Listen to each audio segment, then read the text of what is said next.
اعوذ باللہ من الشیطان الرجیم بسم اللہ الرحمن الرحیم وکان اللہ علیما حلیما صدق اللہ العظیم وصدق رسولہ النبی الکریم ونحن علی ذلک لمن الشاہدین والشاکرین والحمد للہ رب العالمین۔ درود شریف۔ اللہم صلی علی سیدنا و مولانا محمد وعلی آل سیدنا و مولانا محمد وبارک وسلم۔ میرے محترم ساتھیوں، میں نے آپ کے سامنے قرآن مجید کی ایک بہت ہی مختصر آیت تلاوت کی ہے۔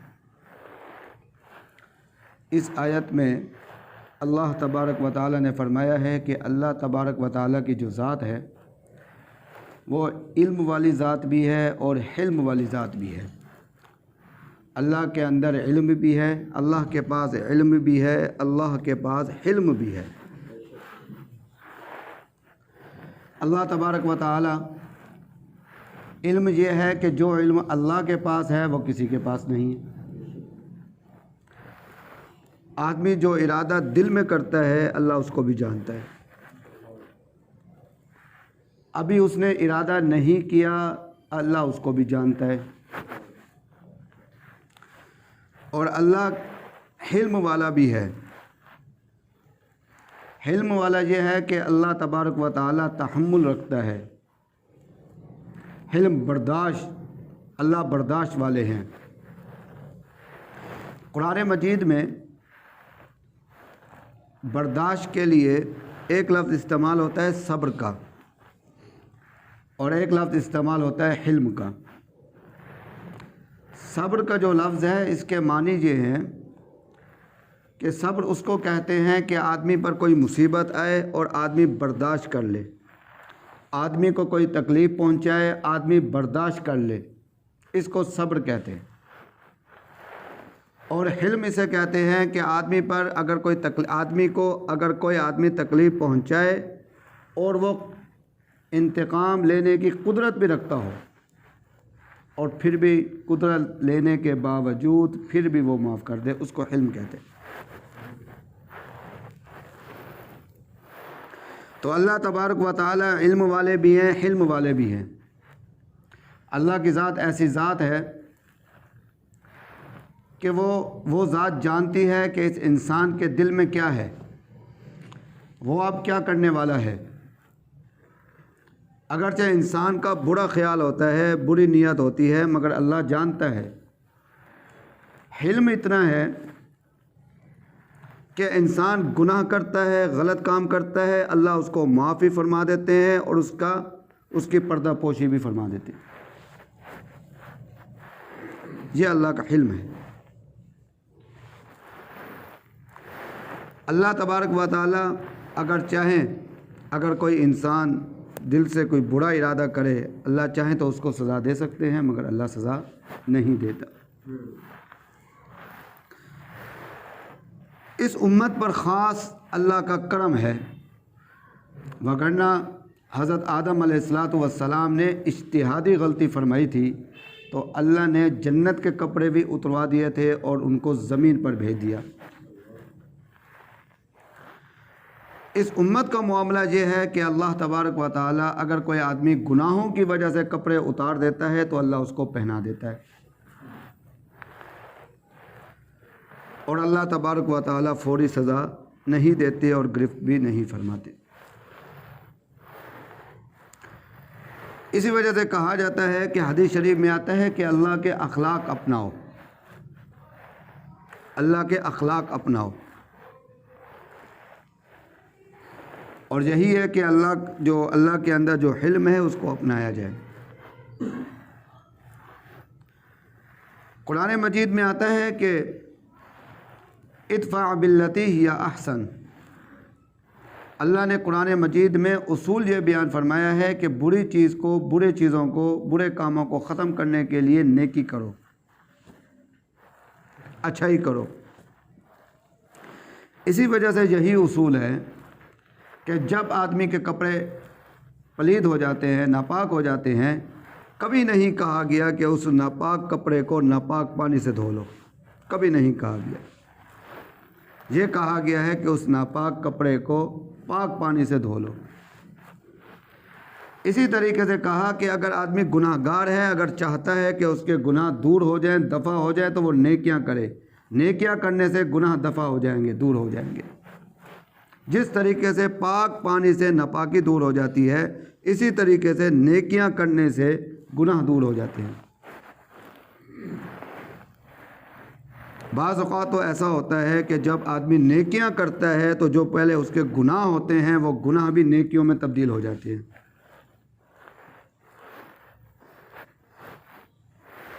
اور اسی حلم کے نبی کریم صلی اللہ علیہ وسلم کے اندر بھی بہت حلم تھا۔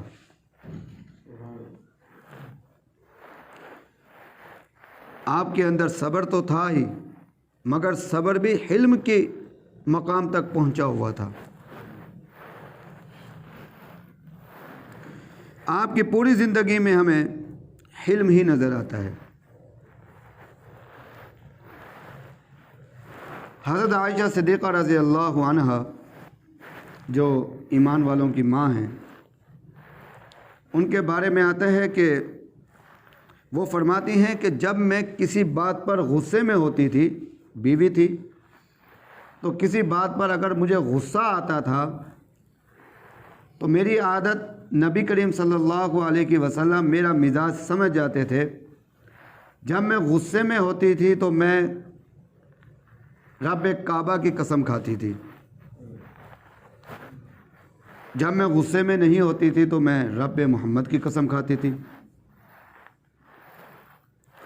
فرمایا کہ میں جتنے ہی غصے میں ہوتی تھی، نبی کریم صلی اللہ علیہ وسلم کو جب میں دیکھتی، وہ میرے غصے کو دیکھ کر مسکرا لیتے تھے۔ فرمایا کہ میرا غصہ ہی ختم ہو جاتا۔ حضرت عائشہ صدیقہ رضی اللہ عنہا فرماتی ہیں ایک مرتبہ ایسا ہوا کہ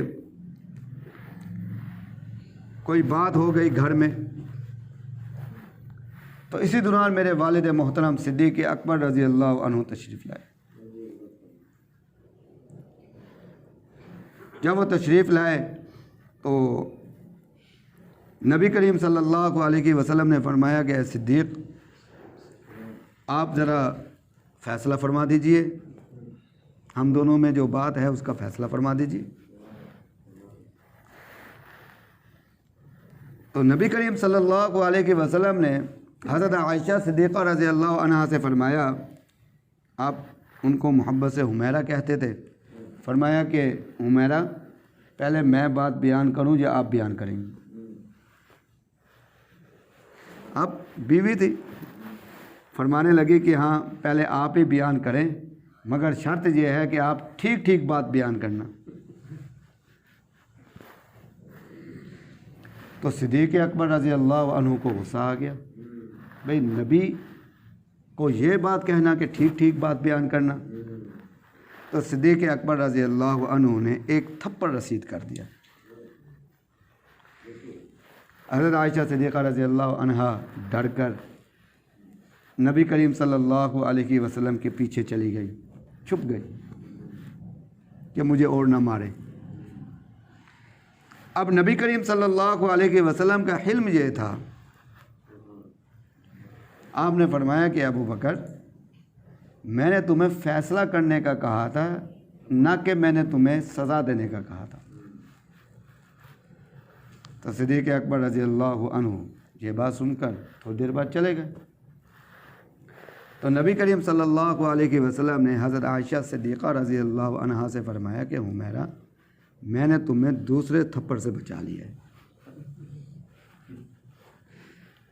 نبی کریم صلی اللہ علیہ وسلم جانتے تھے کہ ابو بکر جو ہیں وہ میرے کس قدر وفادار ہیں، مجھ سے محبت کرتے ہیں۔ اگر نبی یہ بات نہ کہتے تو ابو بکر اور بھی مارتے، مگر یہ میاں بیوی کا معاملہ تھا۔ نبی کریم صلی اللہ علیہ وسلم کے بارے میں یہ بات آتی ہے کہ حضرت عائشہ صدیقہ رضی اللہ عنہا فرماتی ہیں، میں نے ایک مرتبہ 9 سال کے بعد، طائف کے واقعہ کے 9 سال بعد، نبی کریم صلی اللہ علیہ وسلم سے پوچھا کہ یا رسول اللہ، کیا کوئی ایسا دن بھی گزرا ہے جو آپ کے لیے سب سے زیادہ تلخ دن ہو؟ فرمایا کہ عائشہ بالکل، وہ طائف کا دن جو ہے وہ آج تک مجھے نہیں بھولا۔ علماء فرماتے ہیں کہ اس واقعہ کے اندر، اس دن کے اندر اتنی تلخی تو تھی کہ 9 سال بعد بھی آپ نہیں بھولے، اس کی تلخی کو محسوس فرما رہے تھے۔ جب طائف کا واقعہ ہوا تو فرشتے آئے، حضرت جبرائیل علیہ السلام نے کہا کہ یہ پہاڑوں کے فرشتے ہیں، آپ حکم فرمائیں اور جتنے طائف والے ہیں ان پہاڑوں کو آپس میں ملا دیں اور یہ اسی کے اندر ہی دب کر مر جائیں۔ مگر نبی کریم صلی اللہ علیہ وسلم کا حلم کیا تھا؟ آپ کا حلم یہ تھا کہ آپ نے فرمایا کہ نہیں، یا اللہ یہ مجھے جانتے نہیں ہیں، یہ نہیں تو ان کی نسل جو ہے وہ مجھے جان جائے گی، کوئی ہدایت پر آ جائے گا۔ اس وقت بھی آپ نے دعائیں فرمائی۔ یہ بہت بڑا حلم ہے، ایک قوم کی طرف سے تکلیف دی جا رہی ہو اور اسی قوم کے لیے اسی وقت دعا نکل رہی ہو، بہت بڑا حلم کی بات ہے، بہت بڑی حلم کی بات ہے۔ غزوہ احد کے اندر نبی کریم صلی اللہ علیہ وسلم کے دانت مبارک شہید ہوئے، آپ کے دانت مبارک شہید ہوئے۔ اتنی تکلیف پہنچی، کسی صحابی نے دیکھا اور فرمایا، کوئی صحابہ نے فرمایا کہ یا رسول اللہ آپ ان کے لیے بد دعا فرما دیں۔ تو نبی کریم صلی اللہ علیہ وسلم نے فرمایا کہ میرے صحابہ، کہ میری جو بعثت ہوئی ہے یہ بد دعا کے لیے نہیں ہوئی بلکہ رحمت کے لیے ہوئی ہے۔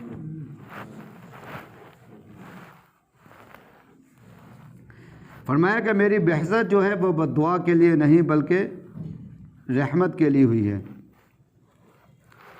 اسی طریقے سے نبی کریم صلی اللہ علیہ وسلم کی 4 بیٹیاں تھیں۔ ان کی بڑی بیٹی حضرت زینب رضی اللہ عنہا کو جو قاتل تھا، نبی کریم صلی اللہ علیہ وسلم نے اس قاتل کو اس حالت میں بھی معاف فرما دیا جب نبی کریم صلی اللہ علیہ وسلم قدرت رکھتے تھے۔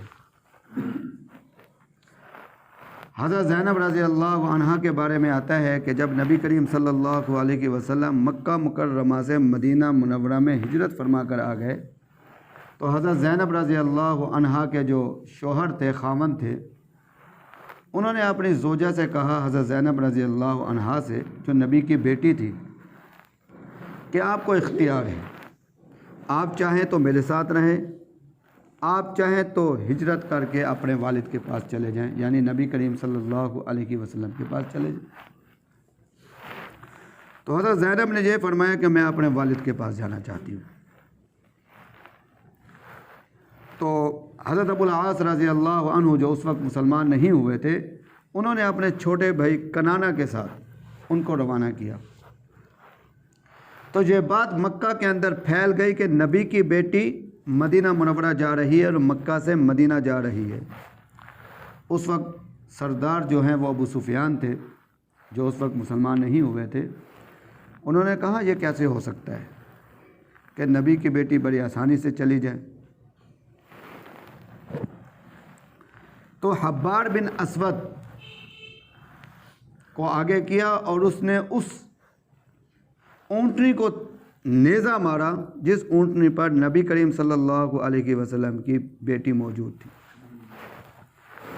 اور اس وقت آپ امید کے ساتھ تھی۔ اونٹ سے نیچے گری، چوٹ لگی، ایسا گہرا زخم آیا کہ اسی زخم میں ہی حضرت زینب رضی اللہ عنہا کا انتقال ہوا۔ اور یہی جبار بن اسود جس نے نبی کی بیٹی کو شہید کیا، نیزہ مارا، زخمی کیا، یہی جبار بن اسود اس وقت نبی کریم صلی اللہ علیہ وسلم کی صحبت میں آیا جب نبی کریم صلی اللہ علیہ وسلم نے مکہ کو فتح فرما لیا تھا. نبی کریم صلی اللہ علیہ وسلم نے معاف فرما دیا. اس کو کہتے ہیں حلم، کہ طاقت رکھتا ہے، طاقت ہونے کے باوجود بھی معاف کر دے، اس کو حلم کہتے ہیں.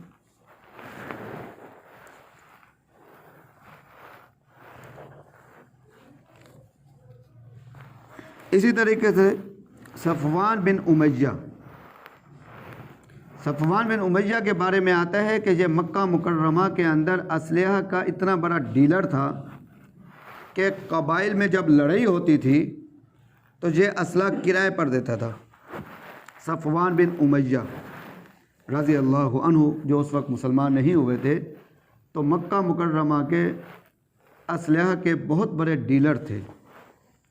یہاں تک کہ جب غزوہ حنین ہوا تو نبی کریم صلی اللہ علیہ وسلم نے اس سے اسلحہ کرائے پر بھی لیا. اور نبی کریم صلی اللہ علیہ وسلم کا اتنا بڑا دشمن تھا، اس نے باقاعدہ طور پر ایک خنجر کو زہر آلود کر کے زہر میں بھگو کر رکھا اور اپنے دوست عمیر بن وہب کو بھیجا کہ تم مدینہ منورہ جاؤ، نعوذ باللہ من ذالک مسلمانوں کے جو نبی ہیں ان کو شہید کر دو. تو عمیر بن وہب جو ہیں یہ مدینہ منورہ میں آ گئے. ان کے بارے میں کہا جاتا ہے کہ یہ مدینے کی گلیوں میں گھوم رہے تھے. تو صحابہ نے دیکھا کہ یہ آدمی تو یہاں کا رہنے والا نہیں ہے بلکہ یہ تو اجنبی ہے اور اس کی نظر بھی صحیح نہیں لگ رہی، تو اس کو پکڑ لیا. جب اس سے پوچھا گیا تو عمیر بن وہب نے بتا دیا کہ میں اس نیت سے آیا ہوں. اب نبی کریم صلی اللہ علیہ وسلم کا صبر نہیں بلکہ حلم، آپ چاہتے تو اس کو قتل فرما دیتے، صحابہ موجود ہیں، آپ کہتے تھے اس کو قتل کر دو تاکہ کسی کی جرت نہ ہو، مگر آپ نے اسی وقت اس کو معاف فرما دیا. اس نے معافی مانگی، آپ نے معاف فرما دیا. جب مکہ فتح ہوا تو یہی عمیر بن وہب جو مدینہ منورہ میں اسلام نہیں لائے تھے، جب معافی مانگی تھی اس وقت مسلمان نہیں ہوئے تھے، تو جب مکہ فتح ہوا تو یہ نبی کریم صلی اللہ علیہ وسلم کی خدمت میں حاضر ہوئے اور اسلام قبول کرنا. جب اسلام قبول کیا تو انہوں نے نبی کریم صلی اللہ علیہ وسلم سے درخواست کی، یا رسول اللہ، میرا جو دوست ہے صفوان بن امیہ، تو میری درخواست ہے آپ اس کو بھی معاف فرما دیں. آپ نے فرمایا کہ اس کو بھی معاف کیا.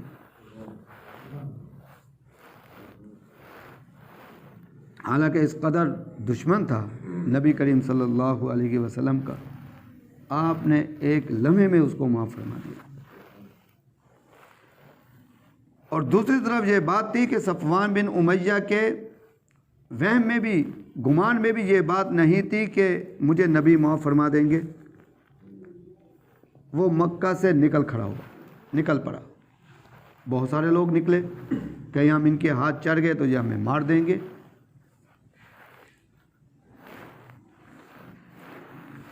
تو عمیر بن وہب نے نبی کریم صلی اللہ علیہ وسلم سے فرمایا کہ حضرت آپ مجھے کوئی نشانی دے دیں، وہ مجھ پر یقین تو نہیں کرے گا، تاکہ میں اس کو وہ نشانی دکھاؤں اور مجھ پر یقین کرے. رحمت للعالمین ذات نے اپنا امامہ جو ہے وہ اس کو دے دیا. وہ امامہ لے کر گئے عمیر بن وہب صفوان بن امیہ کے پاس. جتنے دور وہ چلے گئے تھے وہاں تک پہنچے اور اس سے کہا صفوان واپس آ جاؤ، میں مسلمان ہو گیا ہوں اور اللہ کے نبی نے تمہیں معاف فرما دیا ہے. تو یقین نہیں آتا ہو تو انہوں نے مجھے اپنا امامہ دیا ہے، یہ دیکھو نشانی کے طور پر. صفوان بن امیہ واپس آ گئے، اللہ کے نبی کے خدمت میں حاضر ہوئے تو اللہ کے نبی سے انہوں نے معافی مانگی تو اللہ نے ان کو معاف فرما دیا۔ اب صفوان کیا فرما رہے ہیں؟ فرما رہے ہیں کہ مجھے 2 مہینے کی مہلت دیں، میں سوچوں کہ میں اسلام قبول کروں یا نہ کروں۔ آپ نے کیا فرمایا؟ آپ نے فرمایا کہ میں تمہیں 4 مہینے کی مہلت دیتا ہوں، تم 4 مہینے میں سوچو۔ کہ وہی بات قرآن کی لا اکراہ فی الدین، کہ دین میں لانے کے لیے سختی نہیں ہے۔ تو صفوان بن امیہ جو ہیں رضی اللہ عنہ، جو اس وقت مسلمان نہیں ہوئے تھے، ابھی 4 مہینے ہی نہیں گزرے تھے کہ وہ مسلمان ہو گئے اور نبی کریم صلی اللہ علیہ وسلم کی غلامی میں آ گئے۔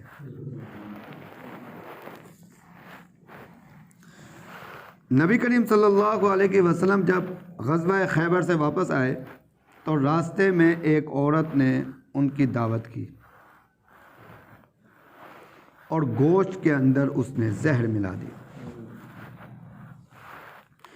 نبی کریم صلی اللہ علیہ وسلم نے اس کا نوالہ جو ہے وہ اپنی زبان پر رکھا، زبان مبارک پر، اور کہا کہ زہر زہر زہر۔ ان کی موجودگی میں ایک صحابی جو ہیں وہ نگل گئے اور شہید ہو گئے۔ اس عورت کو لایا گیا، ابھی وہ صحابی شہید نہیں ہوئے تھے، تو اس عورت کو لایا گیا تو اس نے اقرار کیا۔ نبی کریم صلی اللہ علیہ وسلم سے اس نے معافی مانگی تو آپ نے اس کو معاف فرمایا۔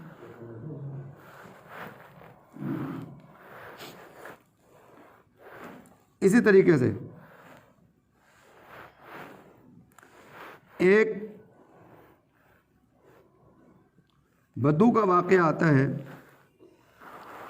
اس نے نبی کریم صلی اللہ علیہ وسلم سے پوچھا، یا رسول اللہ، قیامت والے دن جو آپ فرماتے ہیں کہ آدمی کا حساب کتاب ہوگا، تو حساب کون لے گا؟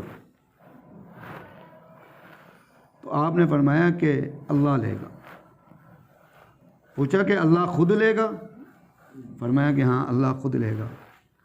تو اس بدو نے کہا کہ پھر ہمیں گھبرانے کی کوئی بات نہیں ہے، پھر ہمارا حساب کتاب جو ہوگا ہم کامیاب ہو جائیں گے۔ تو صحابہ فرماتے ہیں کہ ہم پریشان ہو گئے، یہ دیہاتی کیسی بات کر رہا ہے؟ تو پھر اس بدو کے بارے میں آتا ہے کہ اس نے یہی آیت پڑھی، یا ایھا الانسان ما غرک بربک الکریم، اے انسان تجھے کس چیز نے دھوکے میں ڈالا؟ رب کریم کے بارے میں دھوکے میں ڈالا۔ تو اللہ نے اپنے آپ کو رب بھی کہا، اس کے ساتھ کریم بھی کہا۔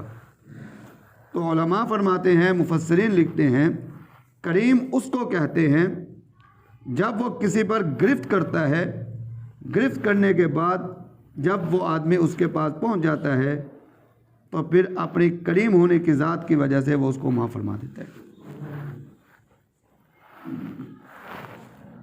اور یہی صفت نبی کریم صلی اللہ علیہ وسلم کے اندر تھی۔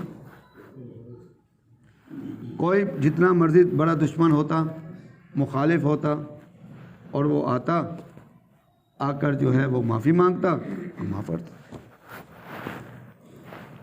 اسی طریقے سے ابو جہل کا بیٹا حضرت اکرمہ رضی اللہ عنہ، جو اس وقت مسلمان نہیں ہوئے تھے،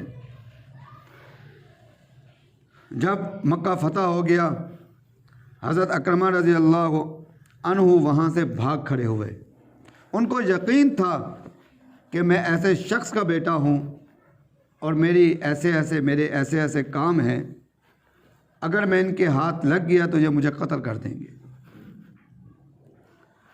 حضرت اکرمہ رضی اللہ عنہ کی بیوی ام حکیم رضی اللہ عنہ، وہ بڑی سمجھدار عورت تھی، وہ نبی کریم صلی اللہ علیہ وسلم کی خدمت میں حاضر ہوئی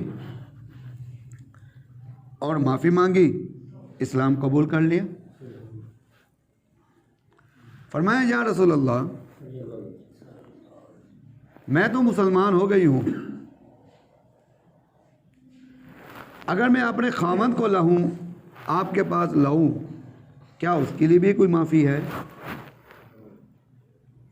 آپ نے فرمایا کہ بالکل معافی ہے۔ ام حکیم رضی اللہ عنہا اس وقت دوڑی، گھر گئیں تو اکرمہ موجود نہیں ہے۔ وہ سمجھدار تھی کیونکہ مکہ مکرمہ میں تو ان کو پناہ ملنی نہیں ہے، ضرور یہ دور بھاگے ہوں گے، سمندر پار کرنے کی کوشش کی ہوگی انہوں نے، تو وہ سمندر کی طرف چلے گئے۔ وہاں کشتی لے کر کشتی میں سوار ہوئیں اور جس کشتی میں وہ تھی اس کے قریب ہوئیں اور اکرمہ سے کہا اکرمہ تم بھی آ جاؤ، اور نبی کریم صلی اللہ علیہ وسلم نے تمہیں معاف فرما دیا ہے۔ حضرت اکرمہ رضی اللہ عنہ جو اس وقت مسلمان نہیں ہوئے تھے اپنی بیوی کے ساتھ آئے۔ صحابہ نے دیکھا، پہچانتے تھے ابو جہل کا بیٹا ہے، اور ابو جہل نے خود بھی مسلمانوں کے لیے بہت مارکے لڑے ہیں، بہت نقصان پہنچایا ہے، اور ان کے جو بیٹے ہیں وہ بھی پیش تھے مخالفت میں۔ تو صحابہ کے دل میں یہ بات تھی کہ یہ دشمن کا بیٹا ہے، اس نے ہمیشہ اسلام کو نقصان پہنچایا ہے، اور اس نے ہمیشہ یہ نبی کا دشمن رہا ہے، تو یہ اب خود چل کے آ رہا ہے، ضرور نبی جو ہے حکم فرمائیں گے کہ اس کو قتل کر دو۔ صحابہ نے دیکھا اور بھاگتے ہوئے گئے نبی کریم صلی اللہ علیہ وسلم کے پاس، یا رسول اللہ ابو جہل کا بیٹا اکرمہ آ رہا ہے۔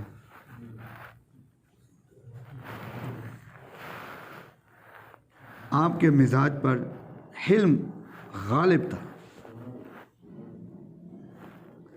کہا جاتا ہے کہ آپ نے اس حالت میں آپ بیٹھے تھے کہ آپ نے اپنا عمامہ مبارک اتارا ہوا تھا، فوراً آپ کھڑے ہوئے اور عمامہ مبارک میں نہیں پہنا بلکہ بھاگ کھڑے ہوئے باہر گئے اور اس کا استقبال کیا اکرمہ کا۔ حضرت اکرمہ رضی اللہ عنہ اتنے متاثر ہوئے، کہا جاتا ہے کہ جب ایمان نہیں لائے تھے اس وقت دشمنی میں مخالفت میں پیش تھے، جب مسلمان ہو گئے تو آپ کی خدمت میں پیش ہوتے تھے، خدمت میں لگے رہتے تھے۔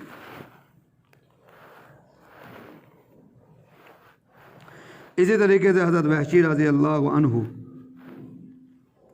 جنہوں نے نبی کریم صلی اللہ علیہ وسلم کے چچا حضرت حمزہ رضی اللہ عنہ کو گھات لگا کر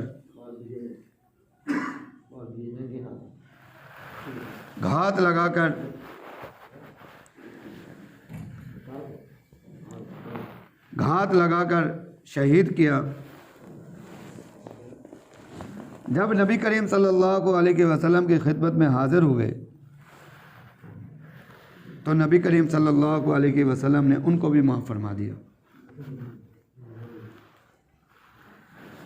اور اسی طریقے سے حضرت عثمان بن طلحہ رضی اللہ عنہ نبی کریم صلی اللہ علیہ وسلم جب مکہ مکرمہ سے مدینہ منورہ کی طرف ہجرت فرما رہے تھے، آپ کے دل میں خیال آیا کہ اللہ کے گھر کو، بیت اللہ کو چھوڑ کر جا رہا ہوں، اگر کچھ وقت میرا بیت اللہ شریف میں گزر جائے اور میں کچھ عبادت کر لوں، اللہ کے حضور گرا لوں تو فائدہ ہے، بہتر ہے۔ تو آپ حرم شریف میں گئے، آپ نے عثمان بن طلحہ سے کہا عثمان بن طلحہ چابی کھولو ذرا، میں نے بیت اللہ کے اندر داخل ہونا ہے۔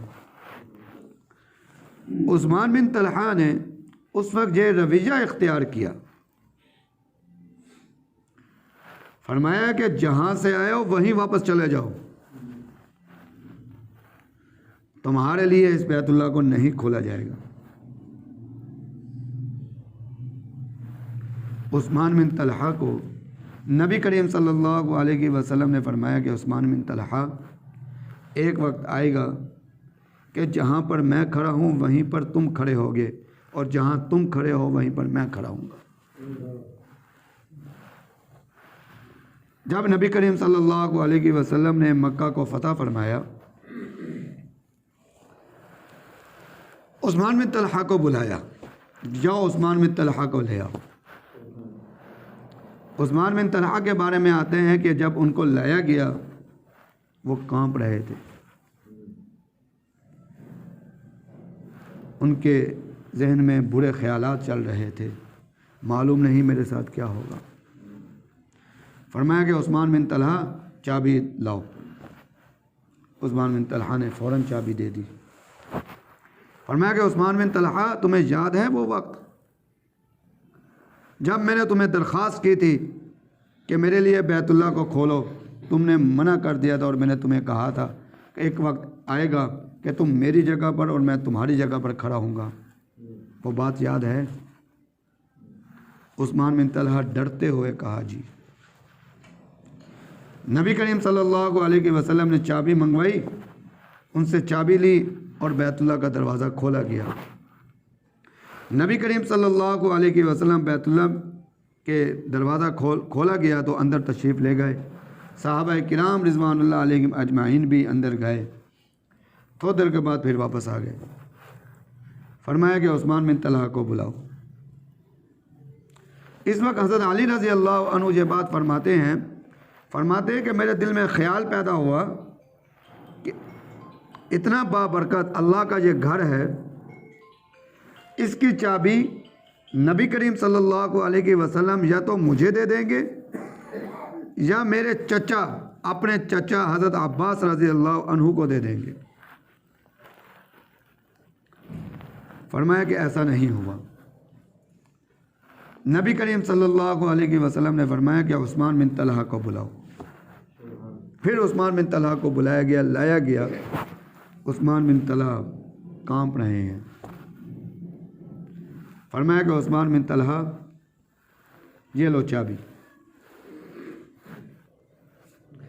آپ نے چابی دوبارہ عثمان بن طلحہ کو دے دی، اور آپ کی رحمت کیا تھی؟ آپ کی رحمت یہ تھی آپ نے عثمان بن طلحہ کو ان کے مقام سے بھی نہیں ہٹایا۔ آپ نے فرمایا کہ عثمان بن طلحہ قیامت کی صبح تک اب یہ چابی تمہارے ہی خاندان میں رہے گی، اور آج بھی جس کے پاس چابی ہے وہ عثمان بن طلحہ کا ہی خاندان ہے، اور قیامت تک انہی کے خاندان میں رہے گی۔ تو نبی کریم صلی اللہ علیہ وسلم کے اندر حلم تھا۔ صحیح ہے کہ نبی کریم صلی اللہ علیہ وسلم کے مقام کے مطابق اور ان کے اندر جتنا حلم تھا، اس حلم کے مقام تک تو ہم نہیں پہنچ سکتے۔ صحابہ کرام رضوان اللہ علیہم اجمعین نے جو ان سے حلم سیکھا، ہم اس تک بھی نہیں پہنچ سکتے، مگر اپنی زندگی کے اندر نبی کی وہ عادتیں کا کچھ حصہ اپنی زندگی میں تو لائیں۔ آج جو ہے پوری انسانیت سکون کی تلاش میں ہے، اور جو سکون کے جو طریقے ہیں اس کو اختیار کرنے کے لیے تیار نہیں ہے۔ یہی وجہ ہے آدمی رات کو سوتا ہے پریشانی کی حالت میں سوتا ہے، صبح کو اٹھتا ہے تو پریشانی کی حالت میں ہے، خاندانی اختلافات ہیں، خاندانی مسائل ہیں، رشتہ داروں کے مسائل ہیں۔ اس کی وجہ یہی ہے کہ آج ہمارے اندر حلم ختم ہو گیا ہے۔ اگر ہم اپنی زندگی میں اس حلم کا کچھ حصہ لائیں، ہم دیکھیں گے کہ خاندان آپس میں جڑ جائیں گے، آپس میں محبت پیدا ہو جائے گی۔ اور جو خاندان جڑے ہوئے ہیں، اگر ہم انہی سے پوچھیں کہ مزاج تو الگ الگ ہیں، بھائی کا مزاج بھائی سے نہیں ملتا، تو آپ اس خاندان کے بڑے ہیں، آپ نے اس خاندان کو کیسے جوڑ رکھا ہے؟ وہ یقیناً یہی بات کہے گا کہ میں اس خاندان کو جو میں نے جوڑ رکھا ہے وہ کچھ حصہ حلم کا ہے، حلم کی وجہ سے جوڑ رکھا ہے کہ جو بھی معاملہ ہوتا ہے میں معاف کر دیتا ہوں، اور یہی ترغیب دیتا ہوں کہ ایک دوسرے کو معاف کر دو۔ جب معاف کرنے کا جذبہ ہمارے دلوں میں پیدا ہو جائے گا اور حلم کا کچھ حصہ ہمارے دل میں پیدا ہوگا، تو پھر معاشرت کے اندر سکون ہی سکون پیدا ہو جائے گا۔ تو اللہ تبارک و تعالی ہمیں اس پر صحیح عمل کرنے کی توفیق عطا